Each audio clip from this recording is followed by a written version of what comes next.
Good evening and thank you for joining me on Black News Tonight. I'm Marc Lamont Hill. We start tonight with our continuing coverage of the Kim Potter trial. She is the former Brooklyn Center officer charged in the death of Dante Wright.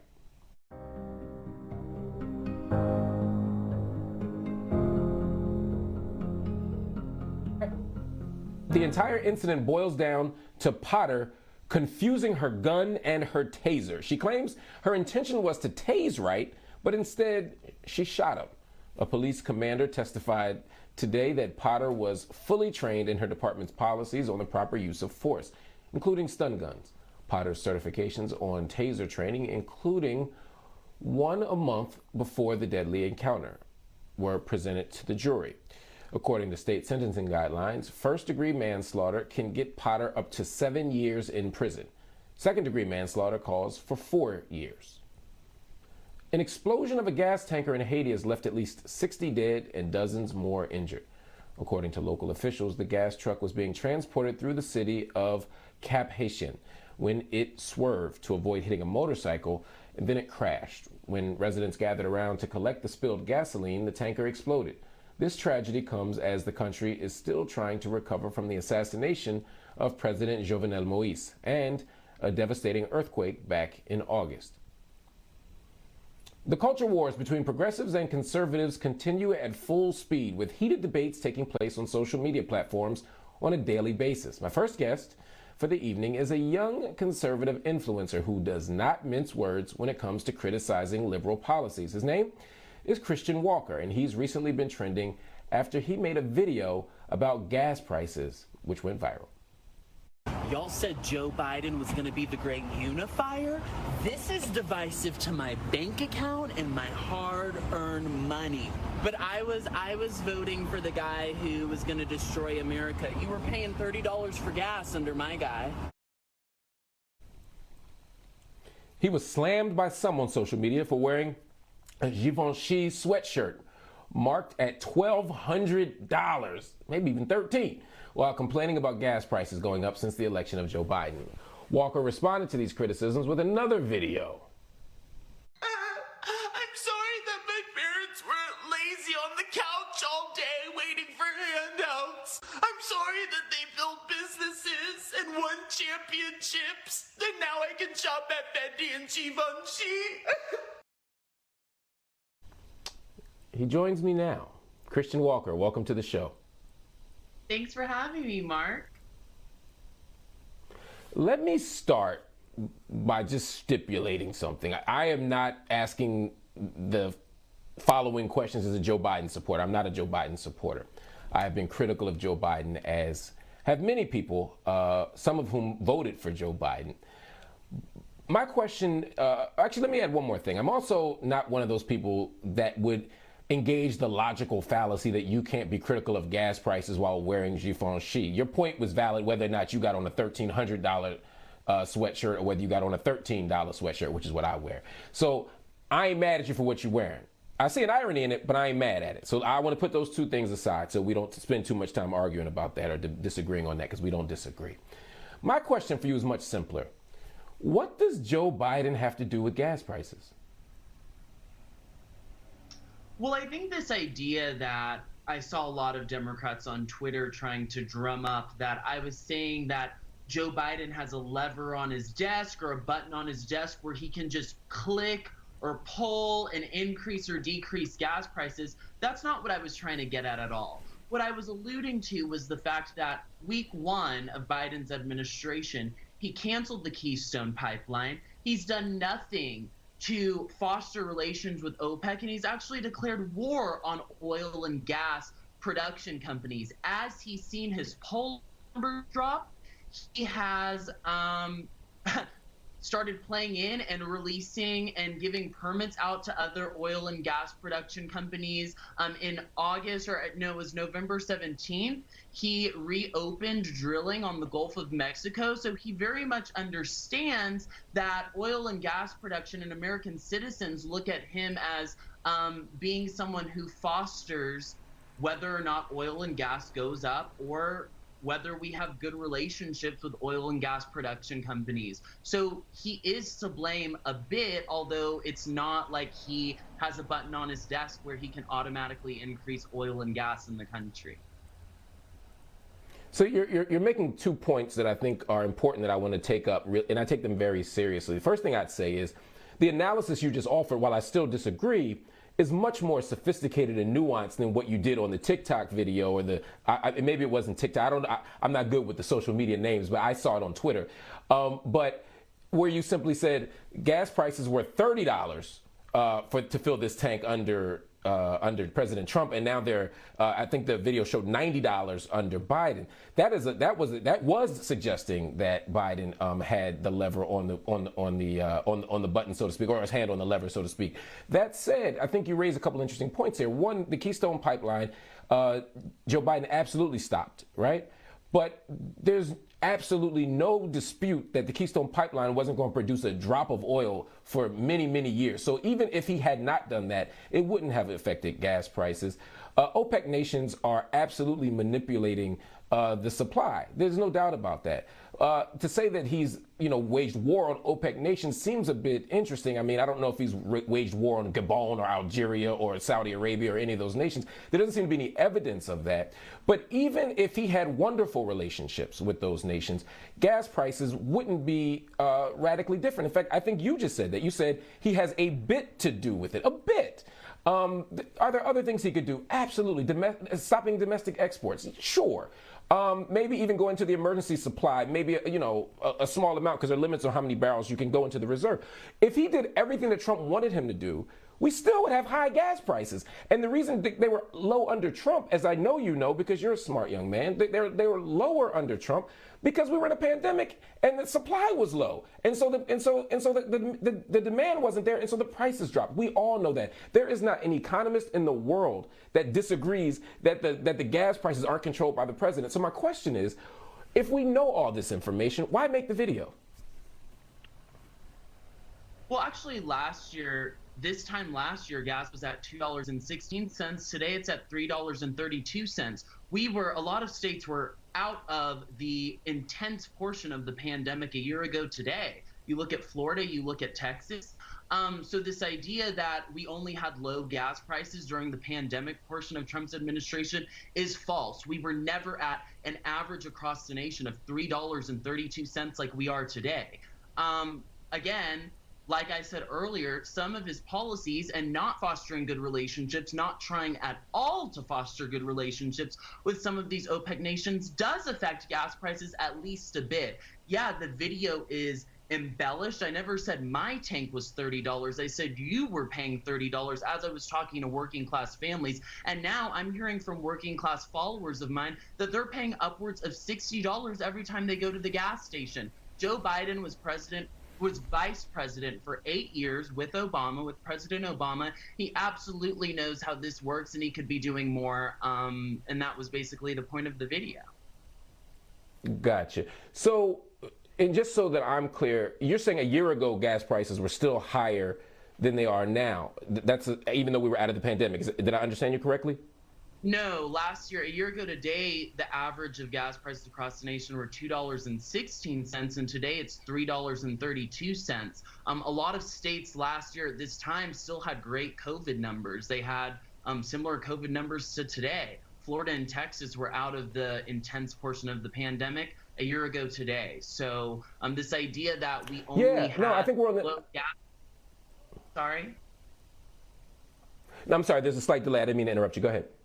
Oh, no, just this idea that we only had low gas prices in the pandemic portion of the Trump administration is just not the truth. We had low gas prices for majority of the Trump administration, and I didn't come on the show to defend the Trump administration, but that's just not true.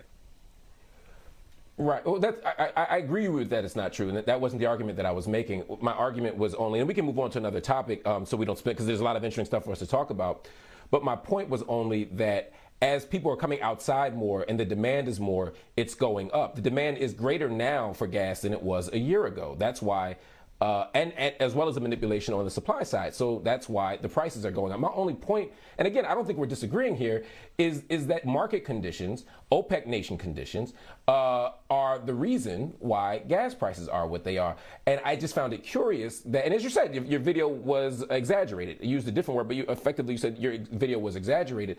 It's that exaggeration, I think, that some people would consider disinformation. That when we put out information that we know exaggerates a condition, overstates a condition, or misrepresents a circumstance, it can lead voters to think, oh my God, if Trump were president, gas would be low. If Trump were president, or if Biden were not president and someone other Democrat president, maybe circumstances would be different. And the truth is, there's just very little that we can do about these things. But I want to move on to another thing you said before we go to commercial. Or do I? I think I need to go to commercial now. So let me take the break, come back, and I want to hear you talk about this position you have on race in America, because it's very interesting. And I also want to hear about your father's campaign. Your father, of course, is running for the U.S. Senate out of Georgia. And I want to know why you think he's a good candidate. So hang right here, everybody. Stay right here. I'll be back with more Christian Walker. Welcome back to Black News Tonight. We're back with the conservative social media personality and political commentator Christian Walker, discussing his opinions on the current culture wars. Your father, Herschel Walker, is running for a Senate seat from Georgia. How do you feel your social media presence will influence his campaign? I'm not directly attached to the campaign. I'm not working on the campaign. I will be doing and have done a couple events for the campaign as I'm excited about his race. However, I'm not sure what the effect will be. I think I do have a connection to working class Americans. I have a lot of working class Americans and just Georgians, period, who follow me and enjoy my content. So hopefully it helps out. But do I think it's going to damage it at all, like the Democrats are tweeting? Absolutely not. When you made your video the other day and you said, the kind of boo-hoo video, and you're like, I'm sorry my parents weren't lazy and they actually got up and worked and, built businesses and did things like that. Can you see how a comment like that would make a working class American feel insulted? Or to make a person who's struggling, someone who's working poor, feel as if you're blaming their condition on their laziness and not the economic circumstances? Could you at least see that position? No, I can't see it. All the working class followers of mine loved the video because they saw that a lot of Democrats were refusing to engage with the point I was making, that gas prices were high, and instead wanted to focus on my Givenchy sweater and my Range Rover. So I made a video saying, oh, am I supposed to be ashamed that my parents worked hard? That has nothing to do with working class people. Americans, whether you're poor, rich, or anywhere in between, can care about issues that don't directly affect them. Yes, I can afford $98 gas, but I care about my fellow working class American citizens. That's what the video was about, and it was about Democrats refusing to engage with my point and instead distracting on some of the material items that I have. That had nothing to do with the conversation. It was a funny video. It was a joke.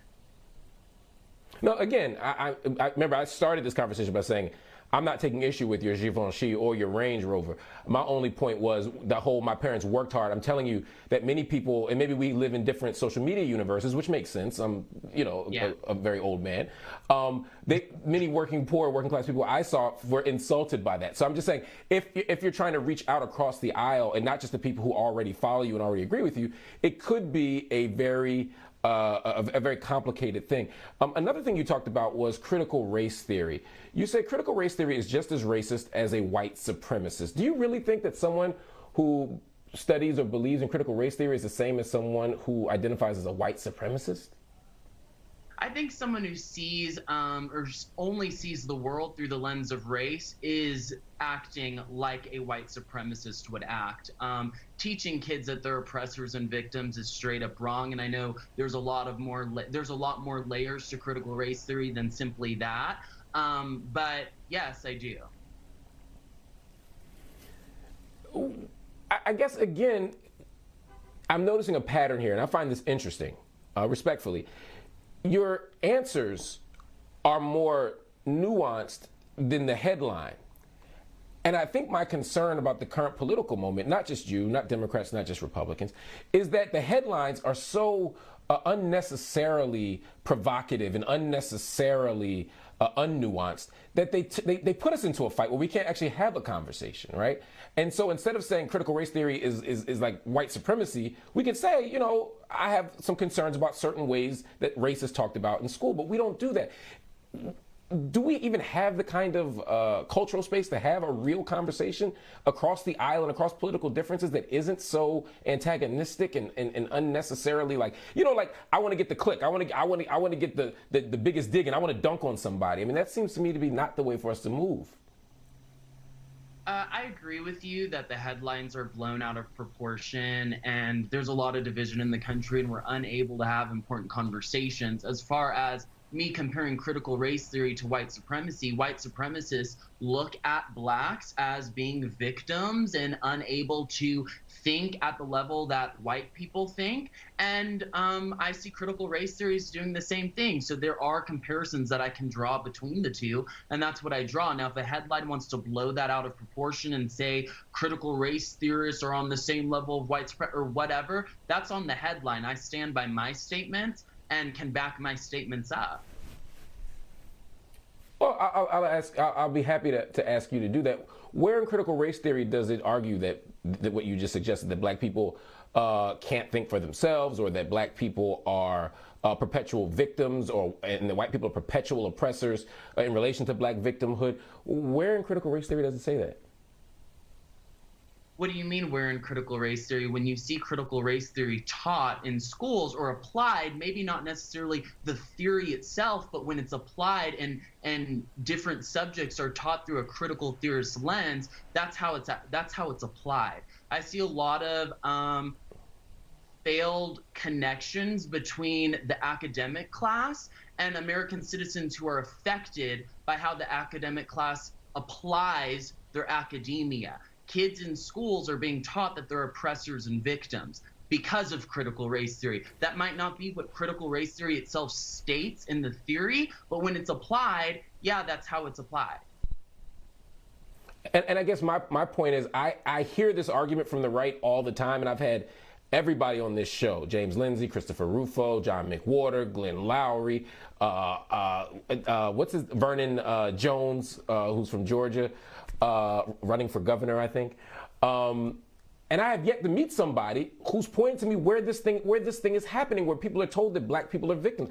I haven't found a curriculum, I haven't found a school district, I haven't found a homework assignment that shows this. And when I ask people for examples, they go, well, I can't just give you an example off the top of my head, but this seems, I would think that if this is the argument that's being promoted, there would be some evidence of it. Do you have any?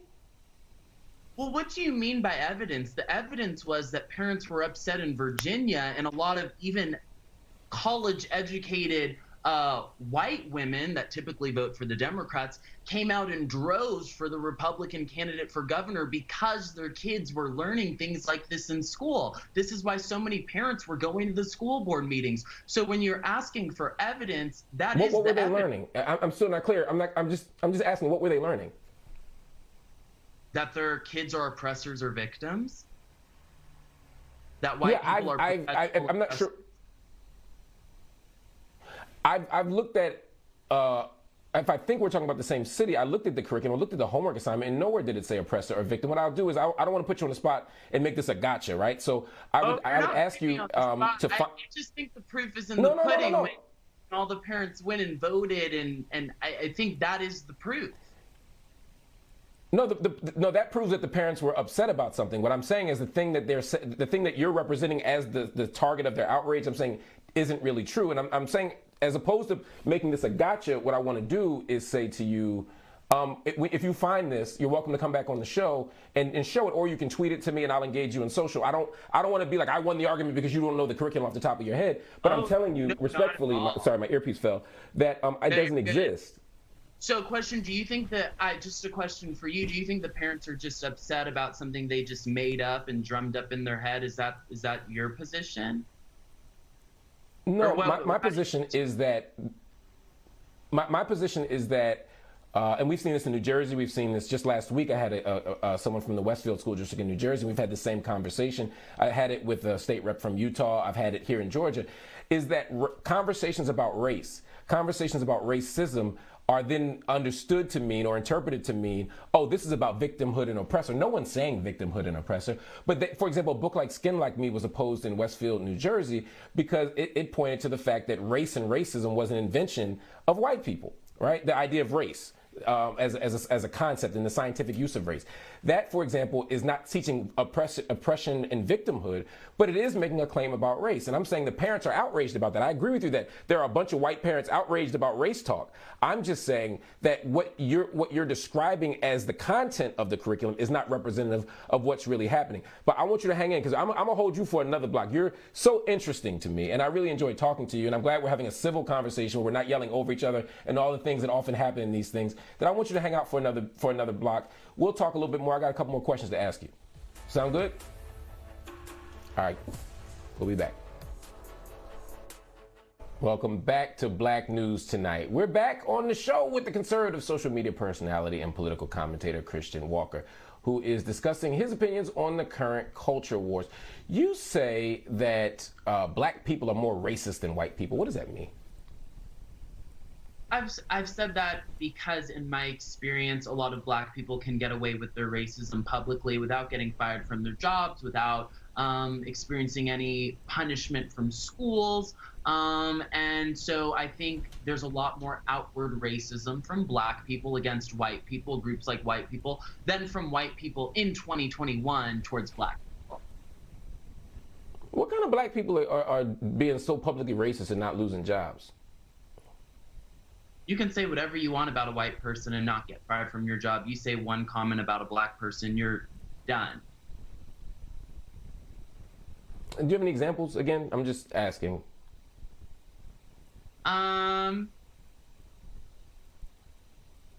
There's so many, I can't even come up with one right now.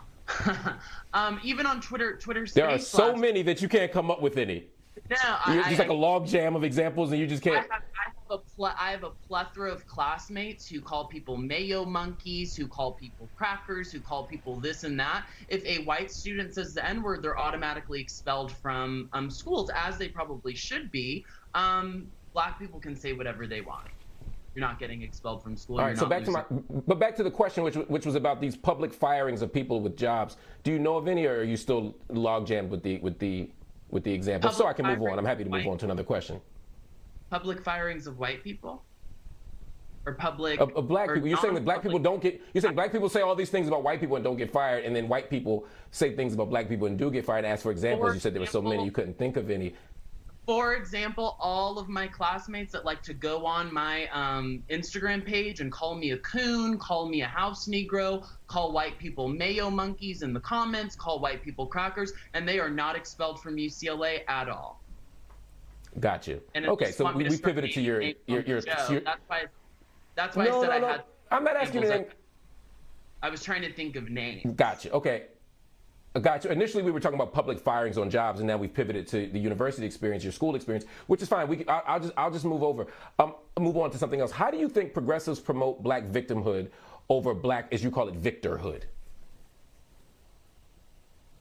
I think progressives engage with the black community from a side of victimhood, and they try to reach out to the black community by saying, you know, you're oppressed in America, or there's all these systems put in place to hold you down, instead of uplifting successful black people like you, Mark, who have made a name for themselves. And clearly the system has not affected you to the point that you couldn't become successful or get an education or build a platform for yourself. And so I think it's kind of not helpful in engaging the black community to become successful in America. Is it possible for successful black people to say, look, despite these circumstances, I've become successful, but there are still conditions that make life harder? I'll give you an example. I'll give you an extreme example. Again, your father's from Georgia, right? He is from the same state as, let me use a better example. I'll take your father off the table for a moment. There are people who are forced to go to substandard public schools in Georgia. There are people who have who are victims of food insecurity, people who don't have access to clean running water, people who don't have access to safe housing conditions. And some of them will make it to Emory University, or they'll go on to Morehouse or Harvard or Yale or wherever, and they'll be successful. But that wouldn't be an argument for not addressing those systemic issues. If the bulk of us are still struggling with these issues, why would you want to point to the extremes or the outliers of our society? I don't think they're outliers, and to say that it's only Black people struggling in the nation with these issues, there's also white people as well. So why is that being ignored as though this is only a Black issue? It's an American issue. Well, no, I never said only Black people were struggling. That would be a straw man. I was responding to the question about Black victimhood, and you were saying point to the successful Black people. I was saying that Black people. I wasn't saying that there were no poor white people any more than you were saying there were only successful Black people. I was only following your example. But my point is that you asked about how progressives engage with the Black community on a perspective of victimhood rather than victorhood. So that's what I was saying. Yeah, I got you. And I'm saying that, I don't think pointing to the structural conditions that we're forced to deal with, worse public schools, more likely to be arrested for the same crimes as our white counterparts, being sentenced and charged and sentenced for longer amounts of time. We could go on down the list, right? Paying more for the same loans, having higher interest rates for the same loans, even with the same credit score as our white counterparts. There's per capita. Say that again? Committing a higher amount of crime than white people. That as well. Did you? I don't see it. That feels like a red herring that I'm happy to talk about. I only have 30 seconds. I want to go before we go. Today, your father said that he was accountable for what he's done in the past. What was he referring to? I don't know. I didn't see what you were talking about. He was asked specifically about his violence in the past. Has he been more in the interview? He didn't seem to be quite specific, and I don't want to put words in his mouth. I was wondering if you've spoken to him about it. I haven't talked to him today, so no idea. All right.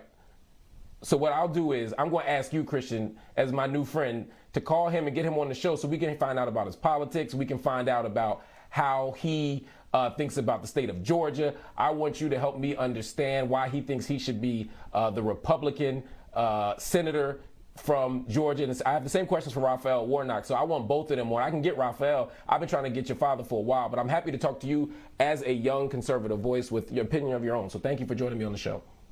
Thanks for having me, Mark. So nice to meet you.